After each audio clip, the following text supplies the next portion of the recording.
பங்களாதேஷில் அண்மையில் மறைந்த முன்னாள் பிரதமர் காலிதா ஜியாவின் தாரிக் ரஹ்மான் தலைமையிலான வங்கதேச தேசியவாத கட்சி நேற்று நடைபெற்ற பொதுத் தேர்தலில் அமோக வெற்றியீட்டியுள்ளது. வங்கதேசத்தில் கடந்த 2024ஆம் ஆண்டு மாணவர் போராட்டத்தால் பிரதமர் பதவியை ராஜினாமா செய்துவிட்டு ஷேக் ஹசீனா இந்தியாவில் தஞ்சமடைந்தார். இதனால் நோபல் பரிசு பெற்ற முகமது யூனுஸ் தலைமையிலான இடைக்கால அரசு பொறுப்பேற்றது. சுமார் 18 மாதங்களுக்கு பிறகு நேற்று அங்கு தேர்தல் நடத்தப்பட்டது.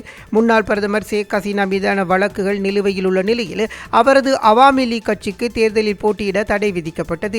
இதையடுத்து தாரிக் ரஹ்மான் தலைமையிலான வங்கதேச தேசியவாத கட்சியின் அதன் முன்னாள் பங்காளியான ஜமாத்-இ-இஸ்லாமிய கட்சிகளுக்கு இடையில் நேரடி போட்டி நடந்தது. வங்கதேச பாராளுமன்றத்தில் மொத்தமுள்ள 300 தொகுதியில் ஒரு தொகுதியின் வேட்பாளர் மறைவால் மீதமுள்ள 299 தொகுதிகளில் நேற்று தேர்தல் நடத்தப்பட்டது. இதில் 50 அரசியல் கட்சிகளைச் சேர்ந்த 1755 வேட்பாளர்களும் 273 சுயேட்சை குழுக்களும் போட்டியிட்டன. இந்நிலையில் வாக்குப்பதிவு முடிந்து வாக்கு எண்ணிக்கை ஆரம்பிக்கப்பட்டிருந்தது. தொடக்கத்தில் PNP கட்சிக்கும் ஜமாத்-இ-இஸ்லாமிய கட்சிக்கும் இடையே கடும் போட்டி ஏற்பட்டது. அதன்பின் பெரும்பான்மைக்கு தேவையான இடங்களை விட அதிக தொகுதிகளில் PNP கட்சி அமோக வெற்றி பெற்றுள்ளதாக உள்ளூர் ஊடகங்கள் செய்தி வெளியிட்டிருந்தன.